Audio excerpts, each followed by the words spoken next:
No matter where your business is today or where you want to take it, you'll get there faster and more profitably with an operating system. Welcome to Team OS, your guide to starting, growing, and optimizing a real estate team. Here's your host, Ethan Butte.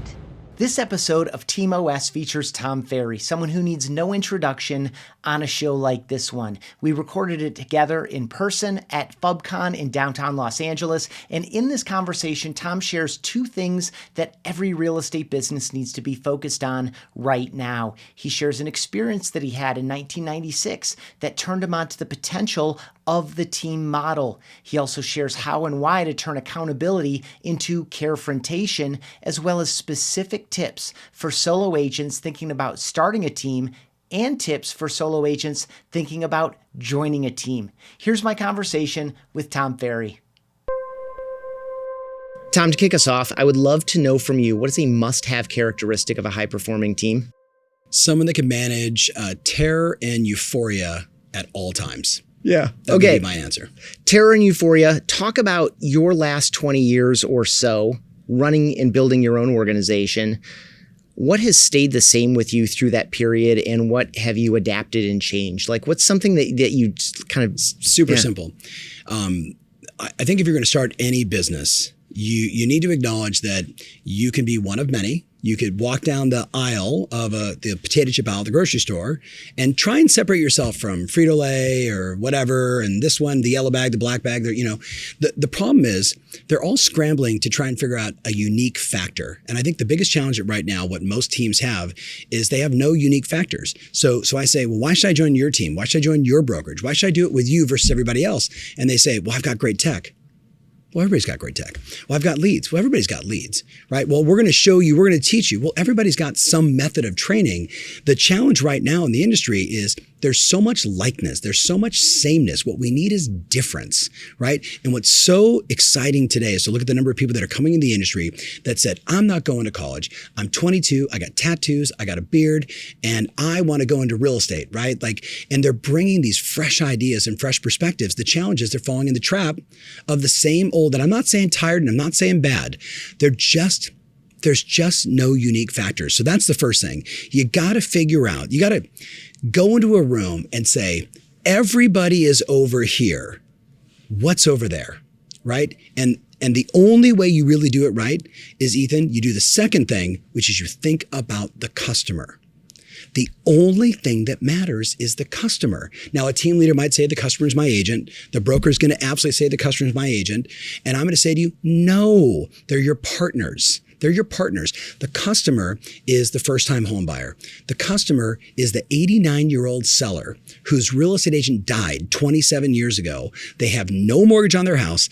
They're living in New York City. They don't know what the taxes are. They don't know what the problems are. They want to go to Florida, but they don't know how. And they haven't talked to their adult son in 10 years, so they got no one to rely on. No one became their advisor. Does that make sense? Yeah. That spectrum, that's the customer. And if you pour yourself into understanding the pains, the challenges, the worries, the nervousness of your customers, then you can create unique solutions and you can market unique messaging in a way that has them go, he's talking to me, she's talking to me. But instead, what does everybody do in this industry? Like attracts like. Just listed, just sold. Here's my video. I'm dancing on TikTok. I'm making calls to expireds. It all works, but none of it is unique. Yeah, so you triggered several things for me there. One of them brought me back to terror and euphoria. I think there's terror in saying, can I go over here when everyone's over here? I think that difference is a big jump for a lot of people.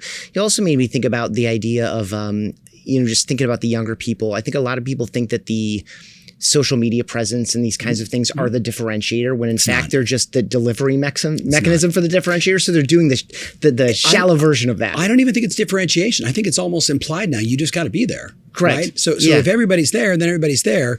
So you can say, oh, I'm going to be controversial, or I'm going to dance more.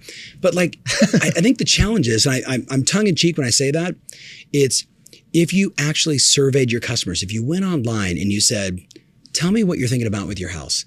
Tell me what your concerns are. Do you like your neighborhood? When you bought that house during the pandemic, there's a study that says like 43% of people that bought a house during the pandemic made a mistake because they got rushed into it, right? They had a 650 house. They wrote 825 offer of 30 to get accepted. And now they're second guessing themselves. If you just take the time to get in the minds of the customers, they will throw money at you because you're speaking their language. Does that make sense? So being on social is great. Making phone calls is great. Emails is great. Open house is great. Everything is great, but that's table stakes.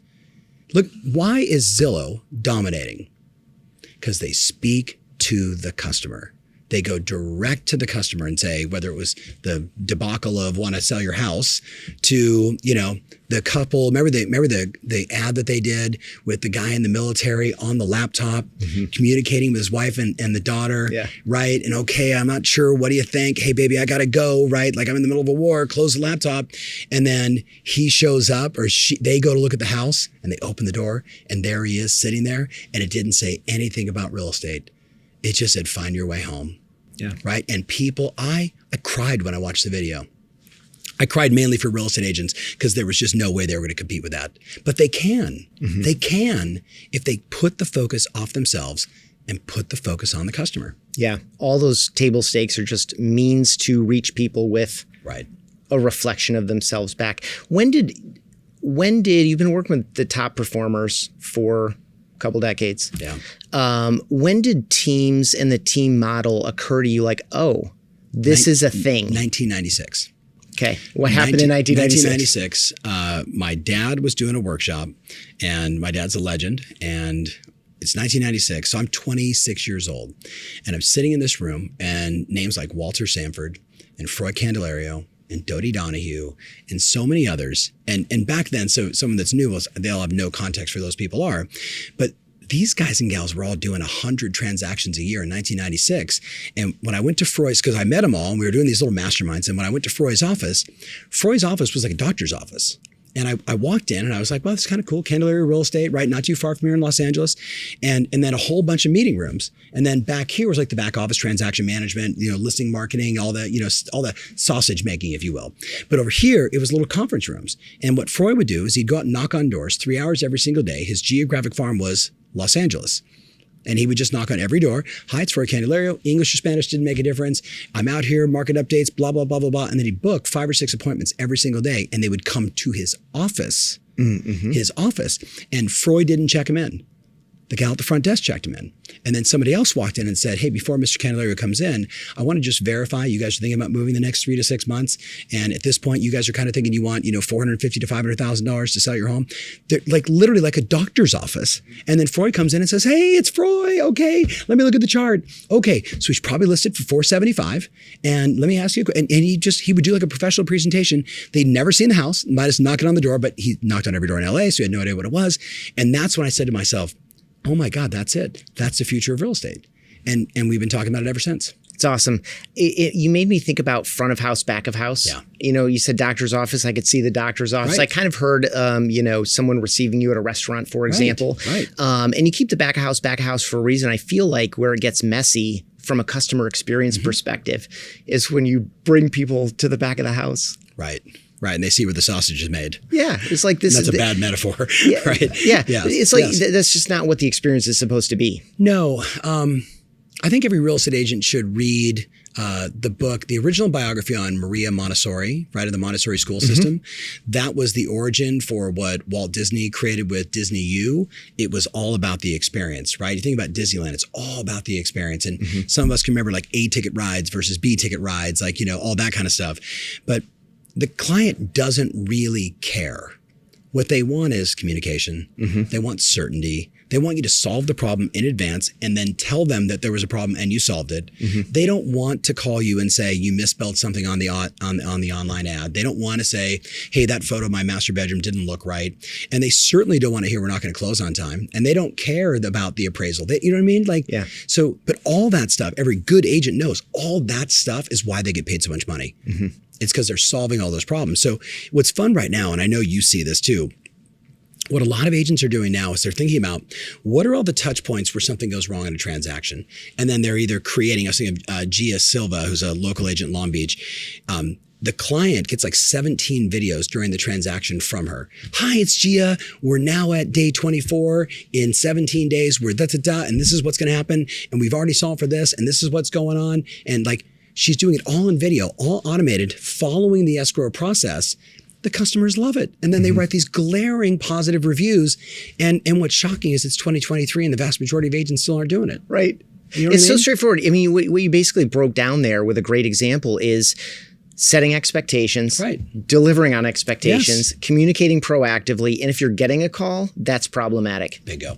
Because and 90% of the time, you could have headed that off with proactive communication. 1,000%. And everybody watching knows every escrow has challenges, and almost none of them are in the agent's control, right? But it doesn't mean that we can't be trying to proactively solve the problem or get ahead of the curve, right? Like it's all of that. So I want to just make sure the person watching going, well, he doesn't know. Like, I get it. Like, I run a business. I understand. Yeah.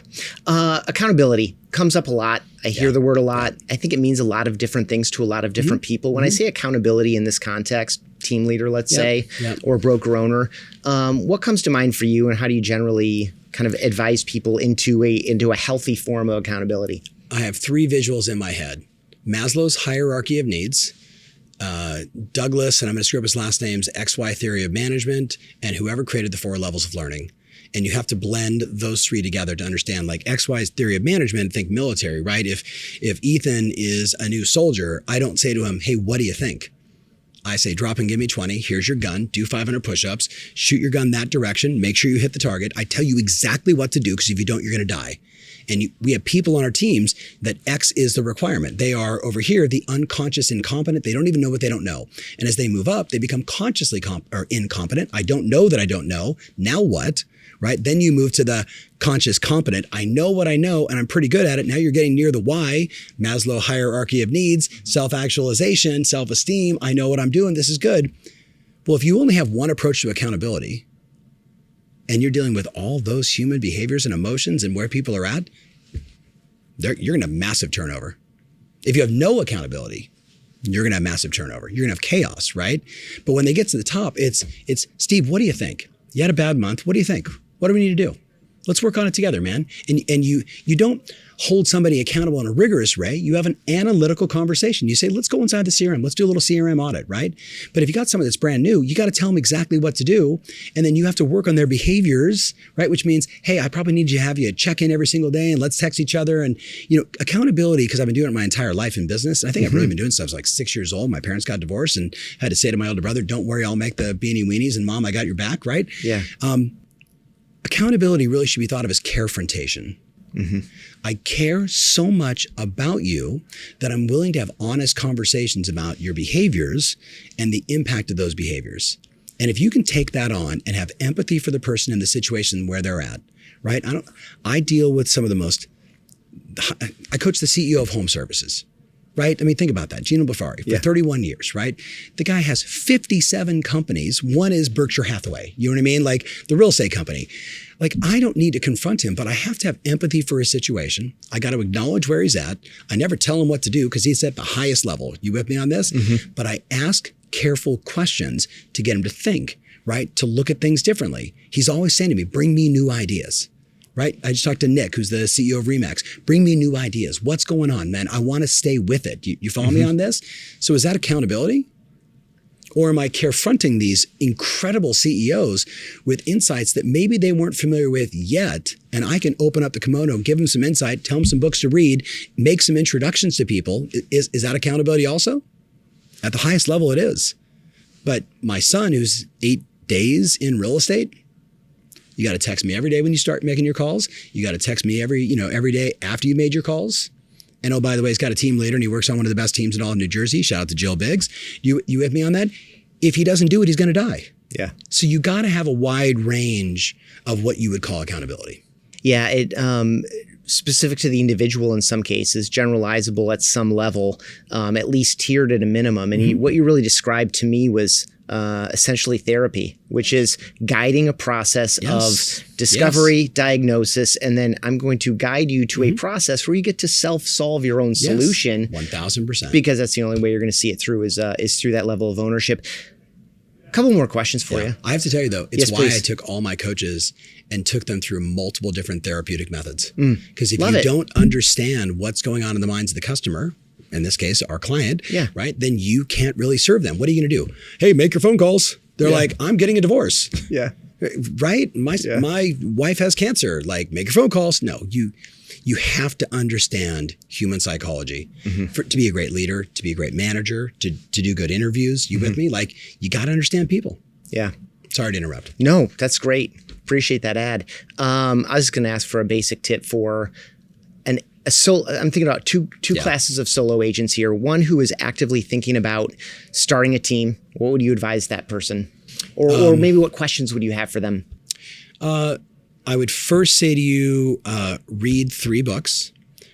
Read the book, The 4 Disciplines of Execution, right? Read that book. Then read Traction, right? Read that book. They say the same exact thing. They just call it differently. You're going to find the one that you like. It's like driving cars. You know what I mean? Oh, I like this one versus that one, but they're all cars, right? And then I would read the book, Measure What Matters, right? And the reason why is, like, for the person that's maybe a little more SC on the disc profile, they're going to go, oh, I love Traction. Like, we get these rocks and we do all this and it's great, right? I have a very clear process. Right, exactly. And for like the D, right, they're going to be like, I totally love the 4 disciplines of execution, right? Just bang, bang, bang, 4 things, follow that process, build billion-dollar businesses, right?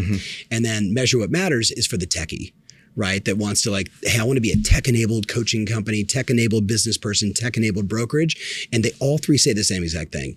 And what I would say to you is, inside each one of those books, what you're going to discover is if you're the founder, you have to find the operator. Now, one calls it the integrator. Everybody calls it an operator. Most people would call it a COO, right? Probably would call it a co-founder. You got to find that person first, because what you have is an idea, and ideas are shit. Everybody's got ideas. What you need is someone that can actually execute the idea, refine the idea, finesse the idea into, here's our primary objective, here's the KPIs we're going to measure against, here's the team we need to build, here's the expectation for profitability, here's how much cash we're going to need to start the business, here's how we're going to hire people and deal with all that stuff. You need that person, because typically what founders do is they say, let's build a world-class microphone. Yeah. You with me? Yeah. Or they're the founder that can build a world-class microphone but doesn't know how to run a business. So you got to find the yin to your yang. And if you're unwilling to do that in today's environment, I would say to you, become a really good listing agent, hire 3 to 4 licensed assistants, all of them licensed, and you just like get a driver and go on appointments, because that's a team too. And you can make a fortune, especially if you have a really big personality and a great brand in your marketplace. You don't need to have 25 salespeople. Maybe you need 2 that do open houses for you. Have your sister do it and your 29-year-old son. But the rest of them, you don't need the nonsense, because today it is so competitive that if you don't have an operating system, and all 3 of those books are an operating system, and they all are basically the same, there's not many of them out there. If you got an operating system, then you can go start a team. Otherwise, what do most people do? Hey, you like blue jackets? I like blue jackets. We should start a team. Yeah. You know what I mean? Let's take a photo of all of us that looking really good together. But no, a team is it's like the NFL. Right? You need a quarterback, you need a center, you need some wide receivers, you need a slot receiver, you need a front line. And if you don't have those things, and a running back, if you don't have those things, you don't have a team. And in real estate, it's the same exact deal. You got to have the front line, my sales team, right? My marketers, right? You got to have your key experts, right? The wide receiver, the running back. You have to have a brilliant quarterback. Maybe they're ops, maybe they're the sales leader. You need all those things to orchestrate the kind of success that you want. Or you'll put a bunch of people together. You might do a bunch of deals, but you won't make any money. Because you'll burn through all the cash, right? Because you don't have that operator saying, we need 38% profit. Yeah. Yeah, there's a lot of people get caught in that pass from that highly profitable small model you described, For sure. and getting to where they think they want to go, and maybe they really do. But it's very complex. I especially appreciate your call to those books in particular.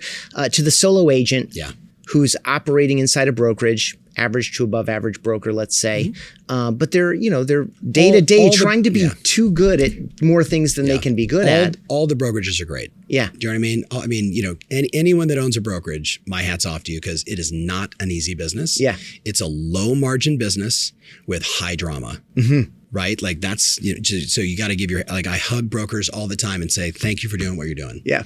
So the question is, you got this high producing agent, or average agent even, they might be better off surrounding them to stay with the kind of football team metaphor. It takes a diversity of skills, talents, positions, playbook, etc. Should they join a team? Correct. Some will. Yeah, Some will. how do you break that down for them? Like, I'm thinking about maybe joining a team. How should I be thinking about that? So I've been doing this for a long time. So there's people that are joining teams today because they got into the business, they sold a lot of houses during the pandemic, and now they realize they have no operating system. They have no marketing. They have no consistency. Somebody was feeding them deals, or all their friends were buying a house. And now they're like, wait a minute, nothing's going on here. They're I Love Lucy. Remember I Love Lucy at the chocolate factory, Ethel, right? The conveyor belt isn't bringing chocolates down anymore. And you got to go to work and go find the chocolates. And for a lot of people, that's hard to do. So if you join a team, it's great because maybe they've got the conveyor belt and lots of chocolates and they need you to put the wrappers on and do all that stuff. That's called selling houses. So some people are looking at it now out of necessity. And my concern is it desperation? And if it's desperation, maybe, just maybe, you need to gut check yourself and be honest and say, am I doing this because I'm unwilling to make the phone calls, because I'm unwilling to figure all this stuff out? And by the way, it's okay if just be honest with yourself. Like, I knew when I started my business, I left in the morning and I came home with 11 employees. And my wife was like, I thought you were just going to have lunch with your mentor. And I said, well, I did. And then we leased 3,000 square feet and I hired Aaron McGovern and Steve and this, and she was like, what? Right? Yeah. But see, I knew when I started that I needed all those people for me to be effective because I'm only good at a couple things. So if you can be honest with yourself and say, I'm really good at showing houses. I'm really good at negotiations. I'm really good at that first time buyer. I'm really good on a listing appointment. Then you fit well in a team. Then it's just economics. But you got to be honest. Is it desperation? Is it necessity? Is it desire? Do you want more time off? There's a gal, and I won't say her name in fairness to her, $20 million producer in La Jolla, California. She joined one of my clients' teams, right? $20 million producer. She joined, right? She said, can't hire an assistant. I hire them, they quit. I hire them, they quit. I hire them, they quit. This is stupid. You guys have had the same team forever. Can I join you guys and basically just drag on your resources? That was a smart thing. Yep. She didn't go from 20 to 40.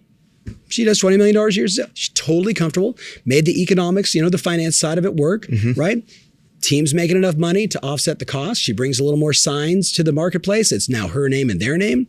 It's a match made in heaven, but it's not for everybody because most people, A, won't be honest with themselves, and B, they want all the glory. Yeah. Like, I don't know, I'm having dinner tomorrow night with Tim Grover. Okay. So I was at the Super Bowl when the Rams won, beat the Bengals, and he was up there. He is the trainer for Aaron Donald. Oh, right. Yeah. Right? Yeah. So Aaron Donald, right? Ring me, right? The Super Bowl guy. And I remember watching, because I was on the 14 rows down on the 50-yard line. I'm watching the play happen and I loved it, right? That team wouldn't exist without every one of those players, without the guys that bring the balls out, without the guys that wash the clothes. It's this orchestration that happens. And the question is, do you want to build that or do you want to be a part of it? And if you could be a part of it, it's pretty magical. Yeah. Yeah. I really appreciate that you went to the high performer and had a great example in your pocket on that one too. I'm sure you have more. This has been awesome. I appreciate you making time for this. Yeah, of course. Love what you're doing. Appreciate you sharing these perspectives. But before I let you go, fun question for you. Yeah. And you only have to answer one of these two. What is your most frivolous purchase, or what is a cheapskate habit that you hold on to even though you probably don't need to? Define frivolous. Generally, I guess I would say a little over the top, well beyond need. The value prop isn't maybe quite there. You're like, I got it. I just did it. The ring I bought for my wife when I married her for the third time, she said, I can't even fit it in my pocket when I'm wearing jeans. And I was like, sorry, right? It was stupid, but I love her and I was marrying her for the third time. And it was the only way I could figure out how to express without having my kids there, how much she means to me, right? That would be probably the answer. And then where am I really cheap? I don't know.